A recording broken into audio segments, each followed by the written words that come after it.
थ्रीवेज मीडियाच्या सर्व प्रेक्षकांचं पुन्हा एकदा स्वागत. मित्र हो, आज आपण ज्या विषयाला हात घालत आहोत हा थोडासा कॉम्प्लेक्स आहे.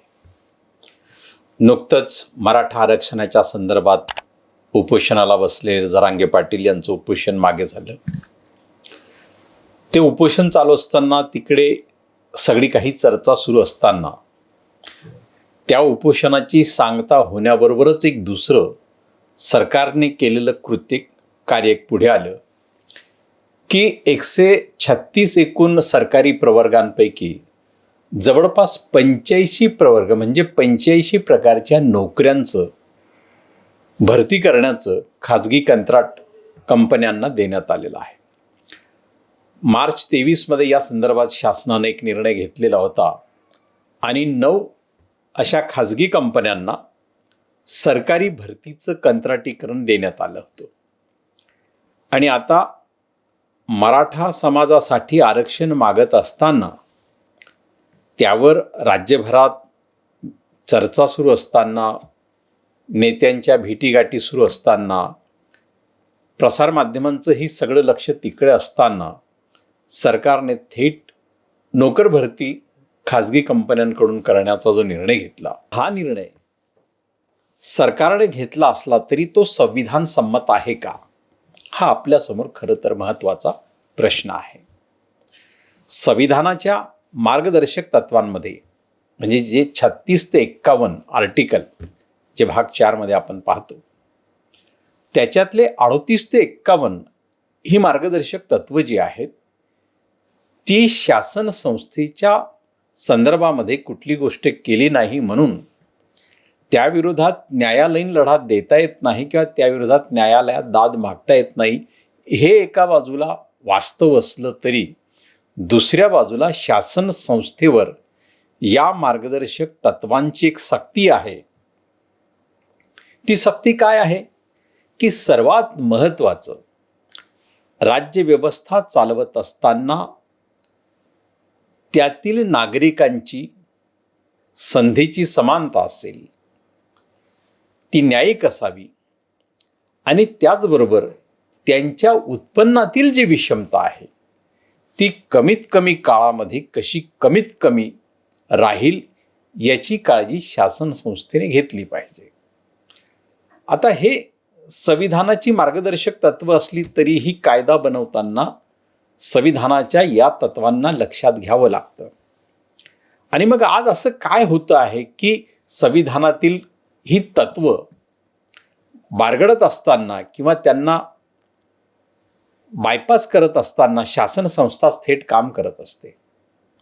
असं का होतं आहे का? आता या संदर्भातली म्हणजे डॉक्टर बाबासाहेब आंबेडकर आणि संविधान सभा, त्या संविधान सभेतील सगळ्यांनी मिळून जे संविधान आपल्याला दिलं आहे आणि खास करून त्याची ड्राफ्टिंग ही डॉक्टर बाबासाहेब आंबेडकरांनी तयार केली, त्यातील सगळे मुद्दे जेवढेही आर्टिकल आहेत ते डॉक्टर बाबासाहेब आंबेडकर यांनी निश्चितपणे संविधान सभेच्या प्रत्येक सदस्याबरोबर चर्चा करून त्यांचे जे काही मुद्दे होते ते खोडून काढून चिंतन मंथनातून ते आलेले आहेत.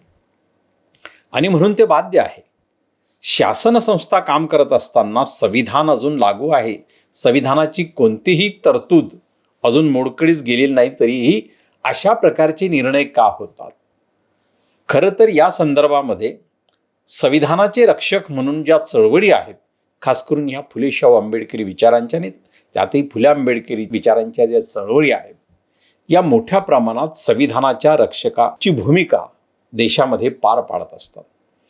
परंतु या संदर्भामध्ये एकूणच देशात असं वातावरण होत चाललंय सगळ्या बाजूनी की संविधानाच्या संदर्भामध्ये आता जे काही चाललेलं आहे हे असं चालत राहणार, ही मानसिकता अधिक रुजवली जाते आहे का? या संदर्भातली म्हणजे एक काळ होता की संविधानाच्या एखाद्या तत्वाला जर मुरड घातली तर निश्चितपणे रस्त्यावर आंदोलन व्हायची. ही आंदोलनं आता होताना दिसत नाही. तर ही होताना का दिसत नाही, या संदर्भात काय नेमकी कारणं आहेत, ही कारणं देखील आपल्याला निश्चितपणे पाहावी लागतील. डॉक्टर बाबासाहेब आंबेडकर यांनी ज्या पद्धतीने भारतीय समाज व्यवस्थेला लोकशाहीत आणलं, ही लोकशाही व्यवस्था कदाचित इथल्या समाजव्यवस्थेच्या अनुषंगानं विरोधाभासी होती हे स्वतः तेच म्हटले होते. परंतु आज 70 ते 75 वर्षाचा काळ म्हणजे स्वातंत्र्याचा अमृत महोत्सव देशाने नुकताच गेल्या वर्षीच साजरा केला आणि ही 75 वर्षे पूर्ण होतानाही आपल्याला अजूनही जागतिक दर्जाचा सभ्य समाजाच्या रचनेकडे प्रवास करता येत नाहीये का? इथली शासन संस्था तसं मान्य करत नाही का? कायदा, संविधान हे सभ्य समाजाची उत्पत्ती आहे, सभ्य समाजाची निर्मिती आहे आणि सभ्य समाज हा आपल्या सभ्यतेकडून विकासाकडे प्रगतीकडे जात असतो आणि प्रगतीकडे जात असताना तो व्यापक अशा मानव समाजाला बंधुताने आणि समतेने सामावून घेत त्यांचे अधिकार प्रदान करत पुढे जात असतो. परंतु या ठिकाणी सध्याच्या काळामध्ये असं काम न होता म्हणजे राज्याचे उपमुख्यमंत्री थेट असं म्हणतात की एका सरकारी कर्मचाऱ्याच्या पगारामध्ये कंत्राटी कर्मचारी 3 राबवले जातील. याचा अर्थ तुम्हाला समाजाला विकासाकडे न्यायचा आहे राज्य म्हणून की अधोगतीकडे न्यायचा आहे. म्हणजे जनतेचा किंवा लोकांचा विकास हा सामाजिक, आर्थिक, राजकीय या दृष्टीने व्हायला हवा की नको? प्रगत राष्ट्रांकडे पाहून आपल्याला वाटचाल करायची आहे की नाही?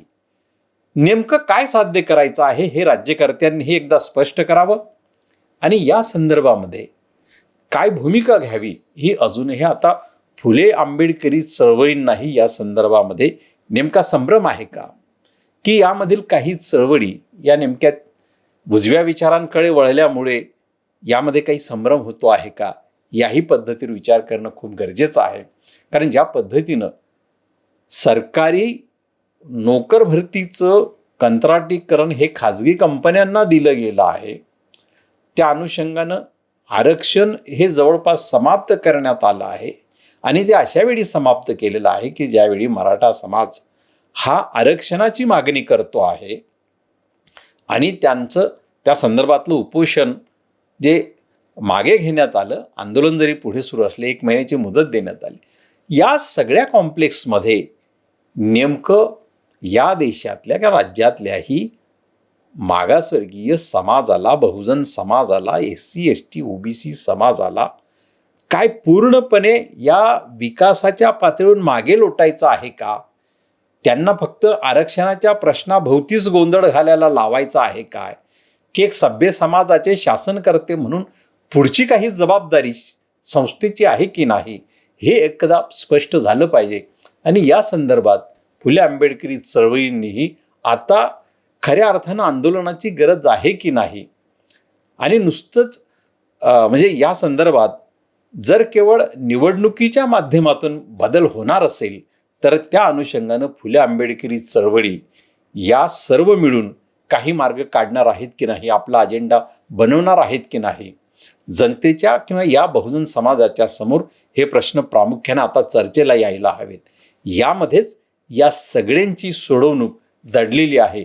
अन्यथा संविधान लागू असताना शासन संस्था ही संविधानाला बायपास करत जाऊन सर्वसामान्य नागरिकांच्या हक्काचं, लोकशाही हक्कांचं हनन करत राहून या देशातल्या बहुजन समाजाला, या देशातल्या नागरिकांना, तो कुठल्याही समाजस्तरातला असेल, त्यांना एक प्रगतीच्या दिशेने, सभ्य समाजाच्या दिशेने न नेताना तो अधोगतीकडे नेण्याचा काही मार्ग, काही सुतोवाच नेमकं सुरू झाले का हे नेमक्यापणाने आता हेरायला हवं. यावर विचारमंथनही करायला हवा आणि या संदर्भामध्ये येणाऱ्या निवडणुकीच्या अनुषंगानं देखील या निवडणुकीच्या मतपेटीतूनही आम्हाला कदाचित ही आमची भूमिका मांडावी लागेल. यासाठी फुले आंबेडकरी चळवळी स्पष्ट भूमिका घेणार आहेत की काही उजव्या अंगानं, काही मधल्या अंगानं, काही डाव्या अंगानं याच पद्धतीचं राजकारण करणार आहेत का हे देखील आता चळवळींनी खऱ्या अर्थानं स्पष्ट करण्याची गरज आहे.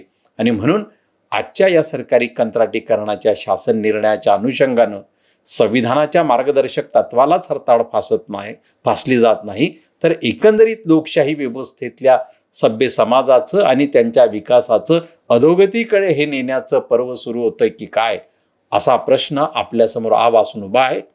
या प्रश्नाला सोडवण्याची, इथून पुढे समाज नेण्याची जबाबदारी शासन संस्था त्यांच्या डोक्यावर घेत नसेल तर समाजाला त्यासाठी शासन संस्थेला बाध्य करावं लागेल.